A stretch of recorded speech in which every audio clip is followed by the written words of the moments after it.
पत्नी के अंतिम संस्कार व 13वीं के बाद रिटायर्ड पोस्टमैन मनोहर गांव छोड़कर मुंबई में अपने पुत्र सुनील के बड़े से मकान में आए हुए हैं। सुनील बहुत मनुहार के बाद यहां ला पाया है। यद्यपि वह पहले भी कई बार प्रयास कर चुका था, किंतु अम्मा ही बाबूजी को यह कहकर रोक देती थी कि कहां वहां बेटे बहू की जिंदगी में दखल देने चलेंगे। यही ठीक है, सारी जिंदगी यहीं गुजरी है और जो थोड़ी सी बची है उसे भी यहीं रहकर काट लेंगे। ठीक है ना, बस बाबूजी की इच्छा मर जाती। पर इस बार कोई साक्षात अवरोध नहीं था और पत्नी की स्मृतियों में बेटे के स्नेह से अधिक ताकत नहीं थी, इसलिए मनोहर बंबई आ ही गए हैं। सुनील एक बड़ी कंस्ट्रक्शन कंपनी में इंजीनियर है। उसने आलीशान घर व गाड़ी ले रखी है। घर में घुसते ही मनोहर ठिठक कर रुक गए। गुदगुदी मैट पर पैर रखे ही नहीं जा रहे हैं उनके। दरवाजे पर उन्हें रुका देखकर सुनील बोला, आइए बाबूजी, अंदर आइए। बेटा, मेरे गंदे पैरों से यह कालीन गंदी तो नहीं हो जाएगी? बाबूजी, आप उसकी चिंता न करें। आइए यहां सोफे पर बैठ जाइए।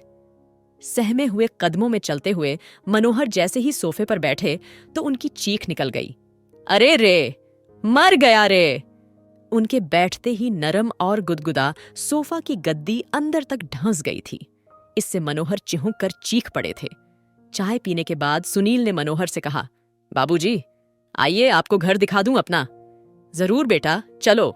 बाबूजी, यह है लॉबी जहां हम लोग चाय पी रहे थे। यहाँ पर कोई भी अतिथि आता है तो चाय नाश्ता और गपशप होती है। यह डाइनिंग हॉल है, यहाँ पर हम लोग खाना खाते हैं। बाबूजी, यह रसोई है और इसी से जुड़ा हुआ यह भंडार घर है। यहाँ रसोई से संबंधित सामग्री रखी जाती है। यह बच्चों का कमरा है। तो बच्चे क्या अपने माँ बाप के साथ नहीं रहते? बाबूजी, यह शहर है और शहरों में मुंबई है। यहाँ बच्चे को जन्म से ही अकेले सोने की आदत डालनी पड़ती है। माँ तो बस समय समय पर उसे दूध पिला देती है और उसके शेष कार्य आया आकर कर जाती है। थोड़ा ठहरकर सुनील ने आगे कहा, बाबूजी, यह आपकी बहू और मेरे सोने का कमरा है और इस कोने में यह गेस्ट रूम है। कोई अतिथि आ जाए तो यहीं ठहरता है। यह छोटा सा कमरा पेट्स के लिए है। कभी कोई कुत्ता आदि पाला गया तो उसके लिए व्यवस्था कर रखी है। सीढ़ियां चढ़कर ऊपर पहुंचे। सुनील ने लंबी चौड़ी छत के एक कोने में बने एक टीन की छत वाले कमरे को खोलकर दिखाते हुए कहा, बाबूजी, यह है घर का कबाड़ खाना। घर की सब टूटी फूटी और बेकार वस्तुएं यहीं पर एकत्र कर दी जाती हैं और दिवाली होली पर इसकी सफाई कर दी जाती है। ऊपर ही यह एक बाथरूम और टॉयलेट भी बना हुआ है।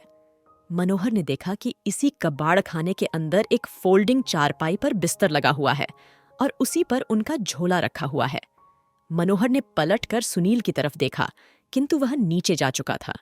मनोहर चारपाई पे बैठकर सोचने लगे कि कैसा यह मकान है जहां भविष्य में पाले जाने वाले पशु के लिए कमरे का विधान कर लिया जाता है, किंतु बूढ़े माँ बाप के लिए नहीं। इनके लिए तो कबाड़ का कमरा ही उचित आवास मान लिया गया है। नहीं, अभी मैं कबाड़ नहीं हुआ हूं। सुनील की मां की सोच बिल्कुल सही था। मुझे यहां नहीं आना चाहिए था। अगली सुबह जब सुनील मनोहर के लिए चाय लेकर ऊपर गया तो कक्ष को खाली पाया। बाबूजी का झोला भी नहीं था वहां। उसने टॉयलेट व बाथरूम भी देख लिए, किंतु बाबूजी वहां भी नहीं थे। वह झट से उतरकर नीचे आया तो पाया कि मेन गेट खुला हुआ है। उधर मनोहर टिकट लेकर गांव वापसी के लिए सवेरे वाली गाड़ी में बैठ चुके थे। उन्होंने कुर्ते की जेब में हाथ डालकर देखा कि उनके अपने घर की चाबी मौजूद थी। उन्होंने उसे कसकर मुट्ठी में पकड़ लिया। चलती हुई गाड़ी में उनके चेहरे को छू रही हवा उनके इस निर्णय को और मजबूत बना रही थी।